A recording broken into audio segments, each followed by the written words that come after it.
Hey guys, this is Domenic from West Island Guitars and welcome to the channel with our In the Shop series. On the bench today I've got a really nice Fender Squier J bass that a customer brought in for a couple of things. In today's video we're going to do a setup. So let's get to it. West Island Guitars.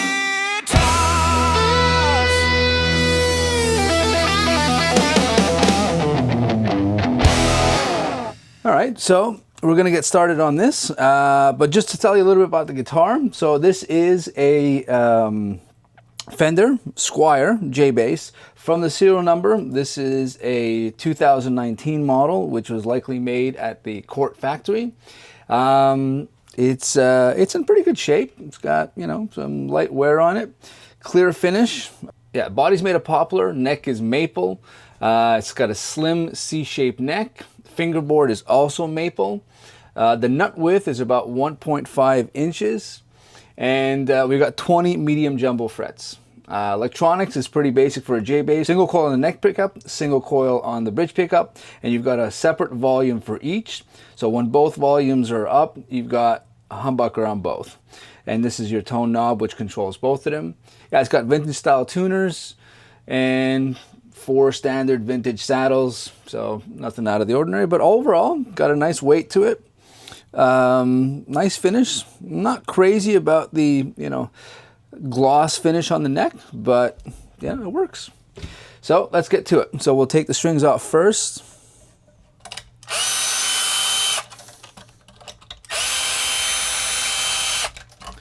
So once they're off, so we're gonna put these strings back on. They're in pretty good shape. So when I take the strings off, I got to be careful not to loosen them on the body because it's going to scratch the finish. So when I take them off, I just go nice and easy and just pull them off like this.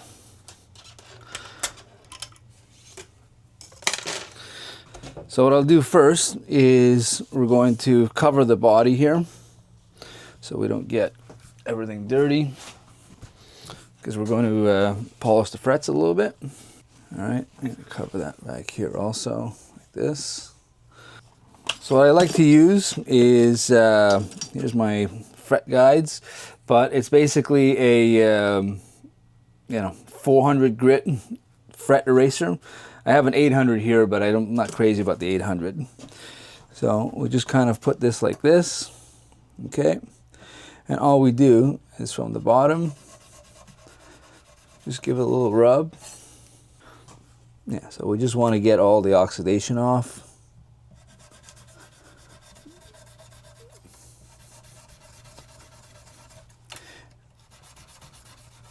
And the fret wear is pretty good on this. There's not too much fret wear, which is pretty good.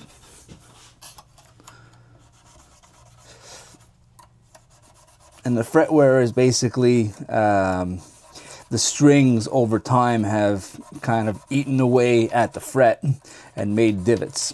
And those divots, you know, will have some intonation issues. It'll cause buzzing because it's not meant to go deeper than the other frets. So when they get too deep or the fret wear is too much, the guitar becomes very difficult to set up and play, and the frets need to be replaced.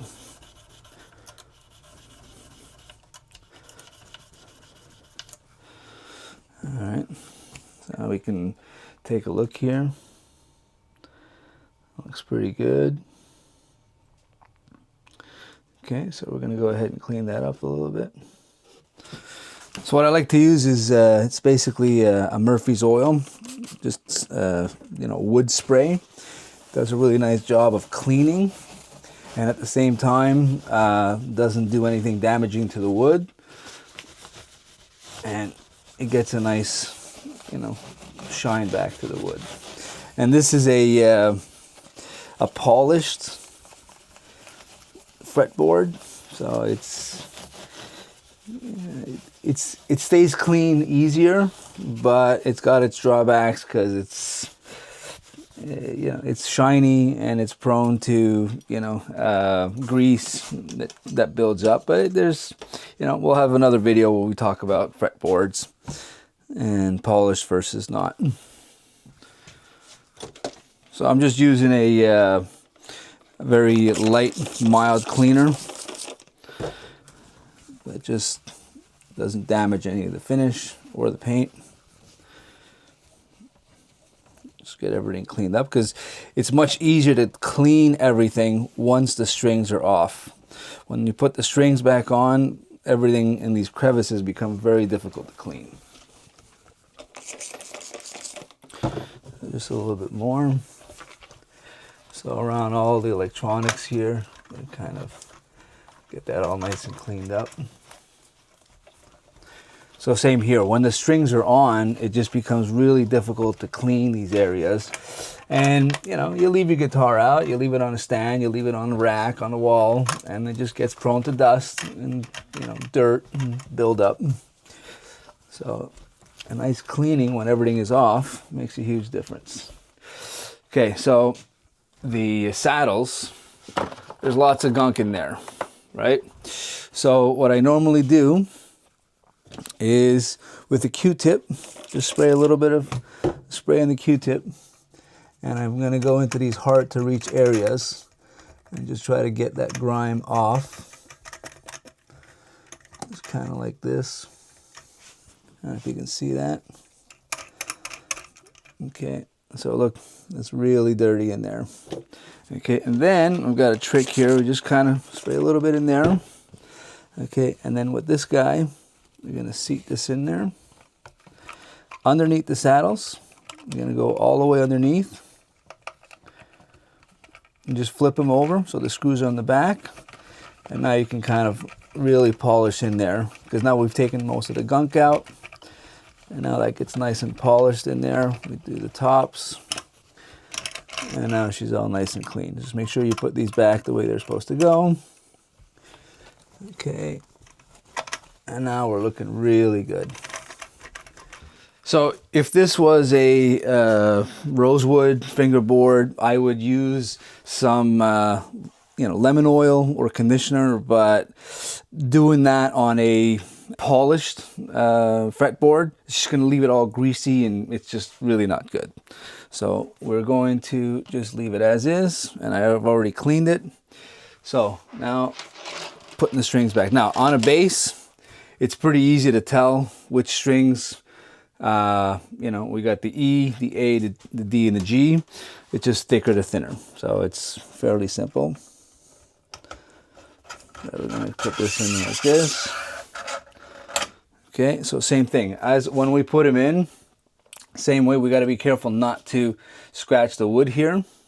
Now, sometimes I do ask customers if they want me to sanitize the strings, which means I put the strings in boiling water, and it just basically takes the grease and the grime off, but it also brightens up the sound, which some guys are not crazy about because they'd like to keep that tone of, conditioned or used strings. So the customer didn't want me to do that, so we're going to keep them as is.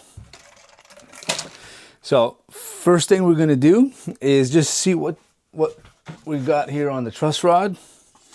And if we got any play or any action. So I basically use a straight edge. It's a 24-inch ruler that's straight. So, and I put them on here, and we'll see if we've got any gap or space. I don't know if we can see that here. Yeah, that looks pretty good. There's no gap there. So we're going to start off with that.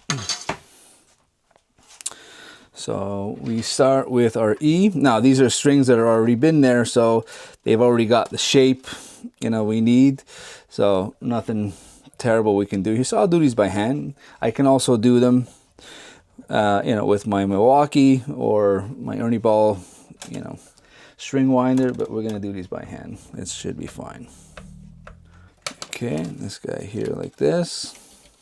Put that guy in. So we just got to make sure that in the saddles, okay, that they're seated right. Like if they're if they're off to the side like that, it'll still tension, but it'll just come back into the groove. So we don't want that. It's just got to stay in the groove. All right, so same thing. That is our D, and now we got the G here. Let's put the G in. So common question is what is this piece up here? It's basically a string tree, okay, and that string tree keeps the strings locked in to the nut. If the string tree wasn't there, the space between where this tuning peg is and here would be here. Look, we can take a look. It would be out, and then this would easily come out. So the string tree kind of locks it in. I mean, it's not necessary for the E and the A because they're fairly close to the nut and the pressure is going to be good. But on the D and the G, the string tree is very important to keep the strings in place. All right, so let's give it a tune. So now on a bass, the vibration, the tuners they're a lot more difficult, or it's less stable. So I kind of move this up on my rack, so the vibration goes to the tuner and does a proper reading.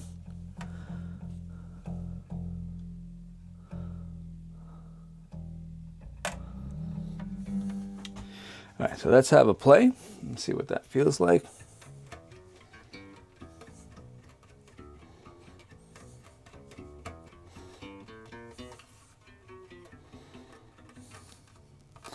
Yeah, it definitely feels high. So we're going to measure where we're at. So if we measure here, so definitely on a bass, it's very different than on a guitar. So on a bass for low action, we'd be at like 1.9 on the low E and 3 on the high. So I'd say I try to get somewhere around 2.65 at the 12th fret. But like, you know, we're at 360 here, like very high. So we have to go down significantly. So a couple of things we'll check. So when we did the check in the neck, it was straight neutral with no strings. But once we put the strings on, it puts more pressure on the neck and therefore raises the action. So we can see here, it's definitely got some, I don't know if you can see that there. There's definitely some gap. All right, so we're going to essentially lower that gap. So I want to get the truss rod. So in order to lower the action or put less relief in the neck, we're going to turn this clockwise. So I'm going to give this, let's call it quarter turn. And another quarter turn. Put some tension back on this guy.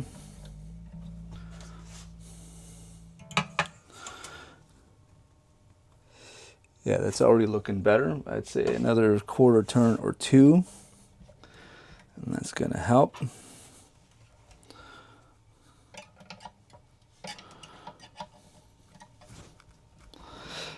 And I'm already kind of at the limit. So without a tool, like that's getting pretty hard to turn. So I don't want to force it. You should never force it, but yeah, that's about all we're gonna go. So I'm gonna put some tension back on here. Okay, we're gonna check that again. Yeah, that's much better. We got a lot less gap there. I don't know if you can see that up close, but there's a lot less gap in there. Okay, so now if we remeasure, okay, at the 12th fret, so now we're hovering somewhere around just over 3. Okay, and the bottom E around 2.5. So still pretty high, okay, but what we'll do is now we're gonna lower the saddles. All right, so we take our little hex tool here. Okay, so it's there, it's pretty high. So we're gonna lower at least 3 turns here, all across the board. So a lot of the times, I mean, this is not a very old bass, right? So it's 2019, but on a lot of the basses, like, you know, they get a lot of heavy wear. There's a lot of dirt and grime that gets stuck in these things, and they're hard to turn. Or they get rusty, or lots of things. So, all right, so we'll tune that again. Okay, let's have a listen to that.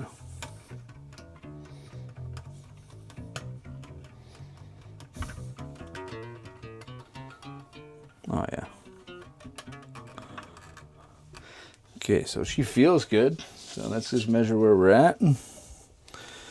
Okay. Oh yeah, so now we're easily at 2.6. So that's going to give us a good medium action on the low E. Oh, and that's 1.9 on the 12. That's really nice. All right, very cool. So let's just give it a once over now. See how that plays everywhere.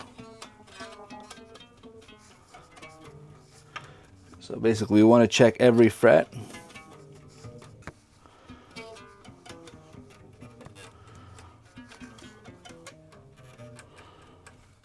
That's amazing. We got no buzz. Feels really good to play.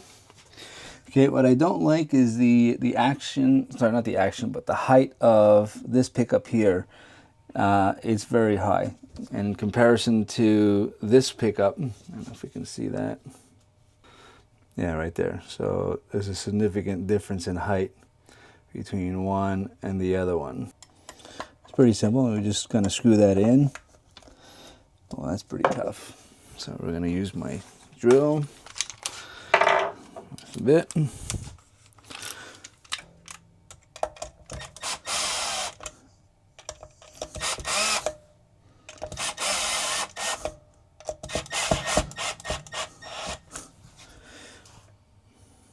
That looks pretty good. All right, so that looks pretty good. So now we're going to finish off with some intonation. So basically, just to explain the intonation, is when we hit the open E or open note, it's got to be the same as from the 12th fret. It's got to be also the same. Yeah, that's spot on.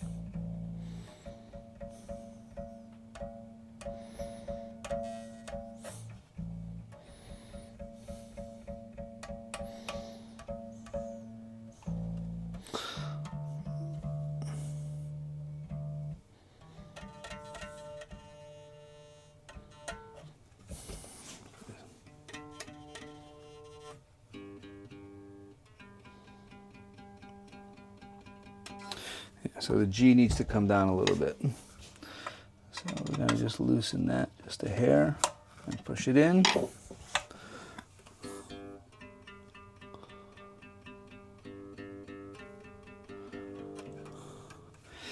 And that looks good, guys.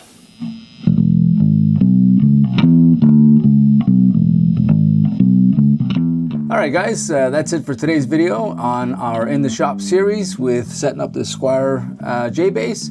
Thanks for watching. Again, I'm Dominic from West Island Guitars, and please don't forget to subscribe. Lots more videos coming, and until next time, keep on rocking, keep on playing. Peace out.